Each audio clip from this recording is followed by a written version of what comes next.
تمہیں پتہ ہے تمہارا مسئلہ کیا ہے؟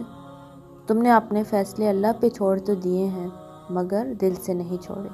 تم اب بھی چاہتے ہو کہ کاش فیصلہ وہی ہو جو تمہاری خواہش ہے۔ یہ کیسا اعتبار ہے بھلا؟ سمندر کے بیچ کھڑے شخص کو اس بات سے کیا غرض کشتی آر لگے گی یا پار؟ اسے تو بس یہ یقین ہونا چاہیے میں ڈوب بھی گیا تو یہ میرے لیے آر یا پار جانے سے بہتر ہوگا۔ یہی تو اعتبار کا امتحان ہے۔ اللہ سبحانہ و تعالیٰ جتنی محبت اپنے بندے سے کرتا ہے وہ آپ کے گمان سے بھی آگے ہے۔ ہم صرف وہ دیکھتے ہیں جو ظاہری خوبصورت ہے، جبکہ اللہ یہ بھی جانتا ہے آپ کے لیے کیا خوبصورت ہے۔ یقین کرو جس دن اس اعتبار پہ فیصلہ اللہ پہ چھوڑو گے جو بھی ہوا میرے لیے وہی بہترین ہوگا، اس دن نہ صرف آپ بے چینی سے نکل آئیں گے بلکہ فیصلہ آپ کے یقین سے زیادہ بہترین ہوگا، کیونکہ اللہ سبحانہ و تعالیٰ ساری دنیا اور لوگوں کے دلوں سمیت ان کی سوچ کے رخ تک بدلنے پہ قادر ہیں۔